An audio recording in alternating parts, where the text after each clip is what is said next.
Hello प्यारे बच्चों, कैसे हो? उम्मीद है आप सभी अच्छे और अपनी पढ़ाई भी अच्छे से कर रहे हैं। ये वीडियो स्पेशली फॉर टीचर्स हैं और बच्चों के लिए भी यूज़फुल है। टीचर्स, अगर आप अपने बच्चों को सोलर सिस्टम के बारे में पढ़ाना चाहते हैं, आपने पढ़ा दिया और बच्चों की नॉलेज को जज करना चाहते हैं कि बच्चों को कितना समझ में आए, तो आप इस तरीके की एक वर्क पहेली या क्रॉसवर्ड बनाकर दे सकते हैं, जिससे कि बच्चे आसानी से आंसर्स ढूंढ सकते हैं और उन्हें अच्छे से स्पेलिंग्स भी पता चल सकती हैं। ये वीडियो मैंने हिंदी में बनाया है, पर आप इसे इंग्लिश में भी क्वेश्चंस को कन्वर्ट करके और ये वर्ड्स को जो मैंने वर्ग पहेली में दिए हुए हैं इन्हें बदल के बना सकते हैं। तो आइए शुरू करते हैं आज का ये वीडियो। तो सबसे पहले है, दी गई वर्ग पहेली में से एक प्रश्नों के उत्तर छांटिए। तो सबसे पहला प्रश्न है हमारा, सौरमंडल में कितने ग्रह हैं? तो आप सभी को पता होगा कि सौरमंडल में कितने ग्रह हैं। अगर आपको नहीं पता है तो आप इस वर्ग पहेली में से भी आसानी से देख सकते हैं। जैसे सौरमंडल में टोटल 8 ग्रह होते हैं, तो आप इस वर्ग पहेली में से ढूंढकर यहाँ पर 8 लिख सकते हैं और वर्ग पहेली में से भी सिर्फ इसे ढूंढ सकते हैं। तो हम चलिए ढूंढते हैं वर्ग पहेली में 8 कहाँ लिखा हुआ है। देखिए, वर्ग पहेली में 8 यहाँ पर लिखा हुआ है। तो सौरमंडल में कुल कितने ग्रह हैं? सौरमंडल में कुल 8 ग्रह हैं। अब है हमारा, सूर्य से सबसे निकट कौन सा ग्रह? निकट मतलब पास में, नियरेस्ट प्लैनेट कौन सा है? तो नियरेस्ट प्लैनेट आप इंग्लिश में आपको पता होगा मरकरी होता है और हिंदी में उस ग्रह को हम कहते हैं बुध ग्रह। तो ढूंढिए यहाँ पर बुध ग्रह कहाँ पर लिखा हुआ है, वो भी आपको आसानी से मिल जाएगा। देखिए, यहाँ पर लिखा हुआ है हमारा बुध ग्रह, तो आप यहाँ पर लिख सकते हैं बुध ग्रह।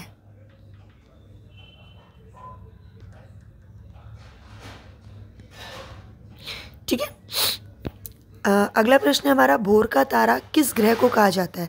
भोर का तारा मतलब जो सुबह आपको दिखाई देता है, या सांझ का तारा जो कि आपको शाम को दिखाई देता है, यानी कि मॉर्निंग और इवनिंग स्टार, कौन से प्लैनेट को कहा जाता है? तो मॉर्निंग और इवनिंग स्टार जो है वो हमारे शुक्र ग्रह यानी कि वीनस प्लैनेट को कहा जाता है। तो शुक्र ग्रह कहाँ पर लिखा हुआ है? हम इस वर्ग पहेली में से आसानी से ढूंढ सकते हैं। देखिए, ये लिखा हुआ हमारा शुक्र ग्रह, तो आप यहाँ पर लिख सकते हैं आसानी से शुक्र ग्रह। ठीक है। नेक्स्ट है हमारा, नीला ग्रह नाम से किस ग्रह को जाना जाता है? तो नीला ग्रह नाम से किस ग्रह को जाना जाता है? नीला ग्रह हम अर्थ को कहते हैं, यानी कि ब्लू प्लैनेट कौन सा प्लैनेट कहलाता है? अर्थ कहलाता है। तो हमें यहाँ पर लिखना है पृथ्वी,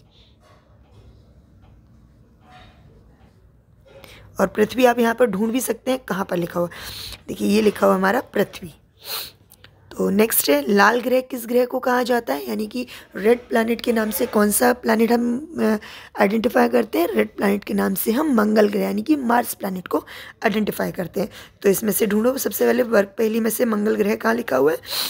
बिल्कुल सही, ये लिखा हुआ है आपका मंगल ग्रह। तो यहाँ पर आप लिख सकते हैं आसानी से मंगल ग्रह।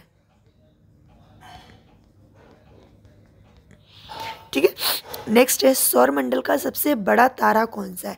सबसे बड़ा तारा बताना है, यहाँ पर प्लैनेट नहीं बताना है, यानी ग्रह नहीं बताना है, आपको स्टार बताना है। तो biggest star of the solar system is, क्योंकि वो सोलर सिस्टम है उन्हीं के नाम पर ये बनाया गया है, तो यानी कि सन, यानी कि सूरज। तो देखिए, सूरज कहाँ पर लिखा हुआ है? यहाँ पर सूरज जो है वो सबसे बड़ा प्लैनेट है, सबसे बड़ा तारा है हमारा, यानी कि सबसे बड़ा स्टार है। तो सूरज कहाँ पर लिखा हुआ है? चलिए ढूंढने की कोशिश करते हैं। यहाँ पर पहले हम लिख लेते हैं उसका उत्तर, सूरज या सूर्य। चलो ढूंढो, इसमें कहाँ लिखा हुआ है सूरज या सूर्य?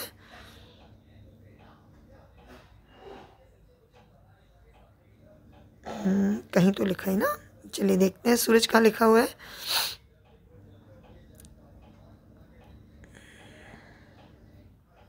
यहाँ पर लिखा हुआ है, देखिए सूर्य। तो सूर्य सबसे बड़ा स्टार है, यानी तारा है।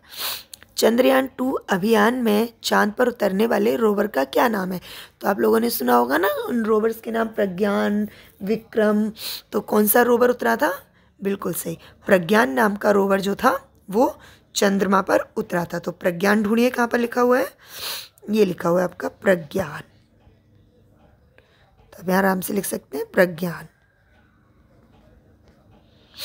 नेक्स्ट है, शनि ग्रह का रंग कैसा माना जाता है? शनि ग्रह का रंग कैसा माना जाता है? शनि ग्रह को किस नाम से जानते हैं ये नहीं पूछा है, यहाँ पूछा शनि ग्रह का रंग कैसा माना जाता है। तो शनि ग्रह को हम नीले रंग का मानते हैं। एक बोने ग्रह का नाम बताओ। बोना ग्रह यानी कि डॉफ प्लानट।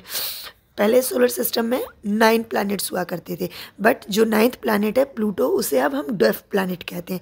तो इसी तरीके के और भी बहुत सारे बोने ग्रह हैं।